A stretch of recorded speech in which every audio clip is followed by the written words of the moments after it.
headline coming in is, of course, just as the world was just grappling with the Russia-Ukraine war, we are hearing of another threat of another war between Iran as well as Israel.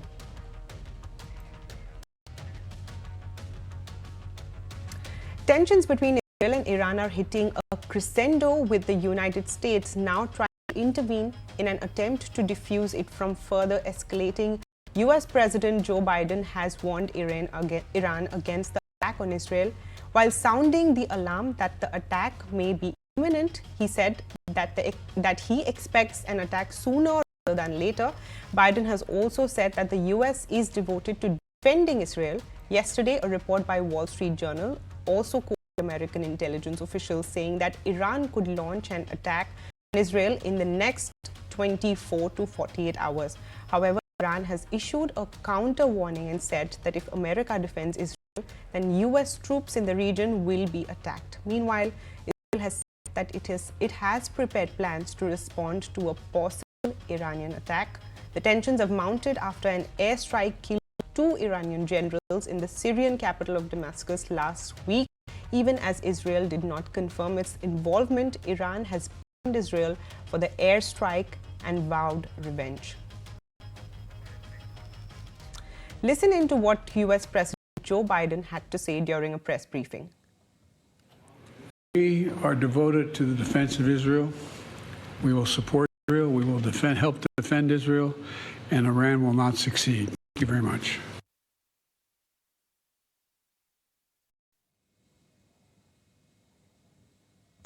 We're devoted to the defense of Israel, and we will support Israel. We will also help defend Israel and Iran will not succeed. Let's take the discussion forward with Major Sanjay Soi, defense expert, Maroof Raza, consultant and strategic affairs expert. So many thanks for joining us here. I'd like to begin asking you about your first thoughts, just as we were just beginning to come to terms with the Russia-Ukraine war. Another war threat has hit the world. First thoughts on this war situation?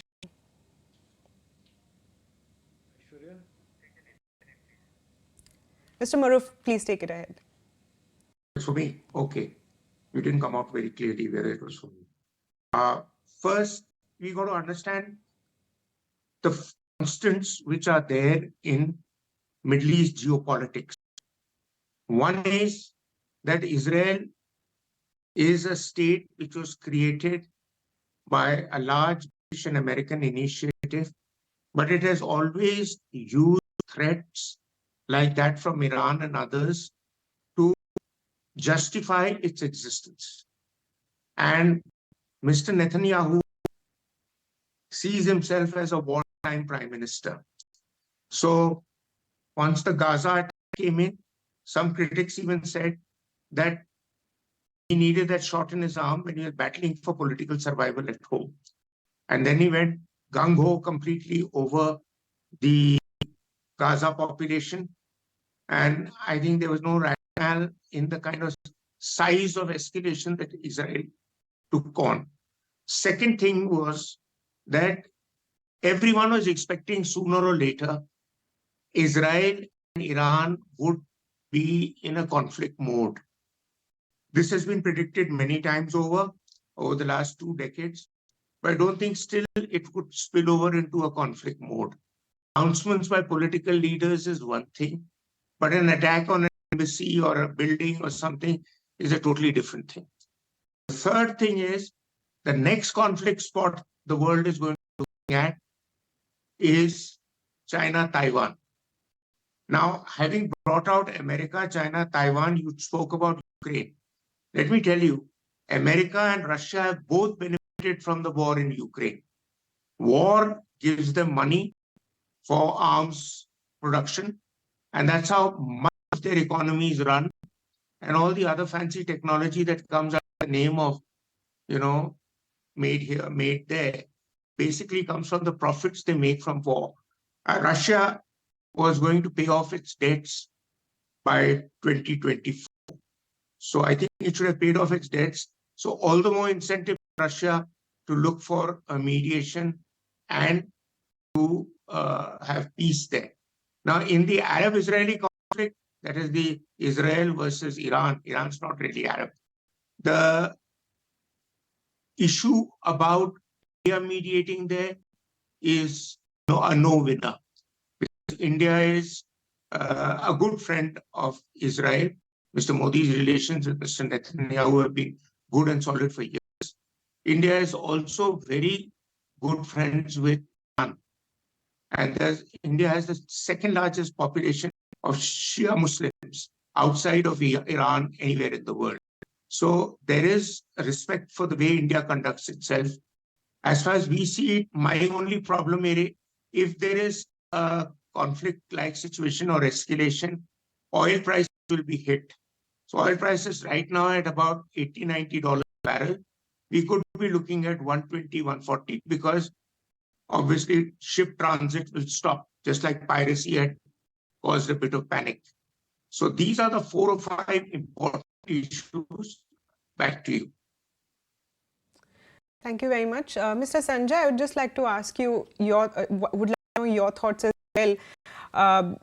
It's a direct attack by Iran on Israel, which might lead to a full-fledged war in West Asia as well, even as we have hectic diplomacy underway to prevent such a situation. What are your thoughts, sir? In fact, thank you so much, Ms. Aishwarya. And there are a couple of things which come to my mind. Is far since 7th October, the war between Israel and Gaza has been fought through the proxies of Iran. Iran has been using Hezbollah, Houthi, and Hamas to attack Israel. In fact, this is the first time on 1st April when the attack on the embassy in Syria took place, where General Mohammad Raza Retd was killed, who was the used to be head of Quds Force. Then Iran is considering this as an attack on its own territory. So now the tension has risen because so far it was a war by the proxies of Iran and Israel. But now it goes to the next level where it could happen that it war start between Iran and Israel directly. The West Asia is on edge, the world is on edge, most of the nations want their citizens not to travel and be cautious while traveling in the area, because the Biden himself has said that anything would happen in next 24 to 48 hours. US has moved their warships, they have moved their additional troops, and they have also bolstered their air defense systems in their bases in Iraq, Syria, and Bahrain, and the number of places. US bases have been under attack since October to February more than 100 times. So, on the one hand, the Houthi have been active in Red Sea. On the other hand, Hezbollah has now become more active since the attack. Yesterday, only they had about 40 rockets towards Israel, which were, of course, destroyed by their Iron Dome and air defense system. However, Iran has 2 options: either to escalate more and pump in more attacks, start more attacks through their proxies by Houthi and Hezbollah. Hamas, of course, they can't do much. But other thing is attack directly. As far as I am concerned, because of pressure, and US is also putting a lot of pressure through their friends in Middle East. US does not have diplomatic relations with Iran. So chances are that this thing may move over. Iran also may not like to get into direct conflict with Israel because of the distance involved, though their missiles can reach Israel. But Israel has the capability, and with the US support also, they can destroy the missiles because of the distance involved. So Iran may continue to build up pressure and may start more violent attacks through its proxies. Aishwarya. All right, so I would also like to ask you what options the US has, considering that they've said and come out right there in the public and said that we'll be supporting Israel. Mr. Sanjay, if you could also talk about what are their options there.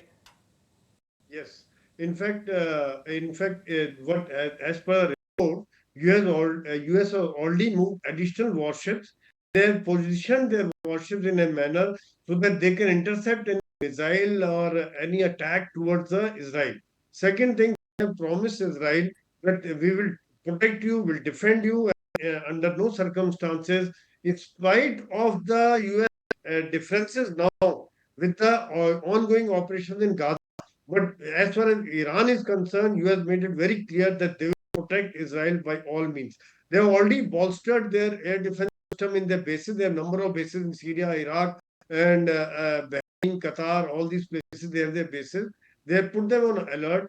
Israel has moved their reservists. They have all fully alert. All the leave have been cancelled. All the citizens have been warned. US would be keeping their eye through the satellites and AWACS and other electronic means for any movement of missiles, any launch of missiles by Iran towards Israel, and which can be destroyed en route both by US as well as Israel.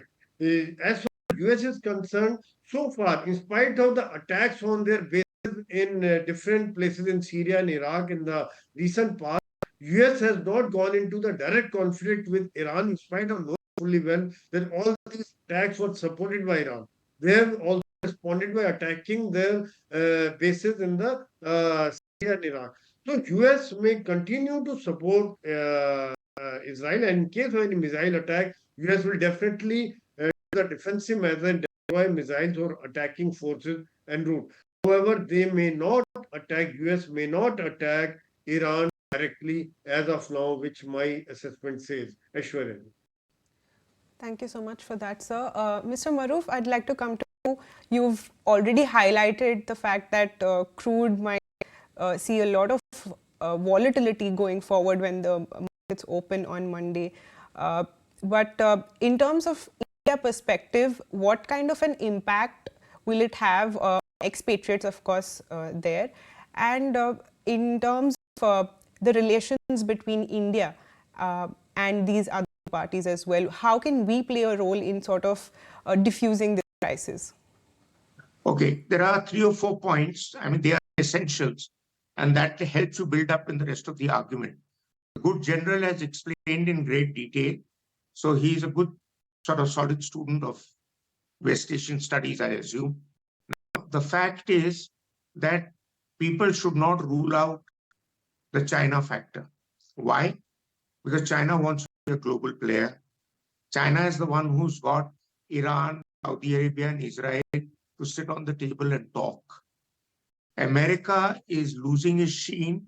America is becoming a has-been power. And America, I don't think, can arm twist Iran to fall in line with easing of tension. China can, because China is a net major exporter of Iranian oil. We also get 17% of our oil from Iran. So fuel is a key factor. Israel is a war economy. Iran is an oil economy. So the oil speculators in London and elsewhere who put the prices of barrel of oil, there is something called the premium that is added, which is the threat premium. So in a situation like this, the threat premium goes up. And as I said earlier, you could see oil prices going to $120 plus minus a barrel. The other aspect is that oil itself is something that we are not totally dependent on Iran. I said 17%. We get CNG of 80% plus from Qatar. We get lots of our oil from Saudi Arabia. But our maximum oil imports are now from Russia. And there's no conflict at that side. So oil-wise, our economy should do steadily move on. But there would be a few hiccups and a few newspaper headlines saying war has started. No, start cycling to office, don't go by car, and that kind of nonsense. So there's that. And finally, I think we need to understand that China is looking for another explosive situation so that it can get the world's attention away and attack Taiwan. It did that with us in 1962 when Khrushchev told Mao that he whispered in his ear, and we are going into missile standoff. You've got a 1-month window, do with India what you want. So this could be the window they're looking for if conflict starts. And finally, Russia's army was highly rated as a fighting outfit. good equipment, solid professional soldiers, completely botched it up in Ukraine because they had no short-term or long-term plan. They thought they'll just march in. Israel is again very missile-centric as an economy, and it may want to just a few more missiles. And as one newspaper editorial said a while ago about Iran and Pakistan missile exchanges, it's just tit for tat, and that's that. Back to you. Thank you very much, gentlemen, for joining us. The hope is obviously that tensions don't simmer and don't go on the rise. Many thanks for joining us. It's time to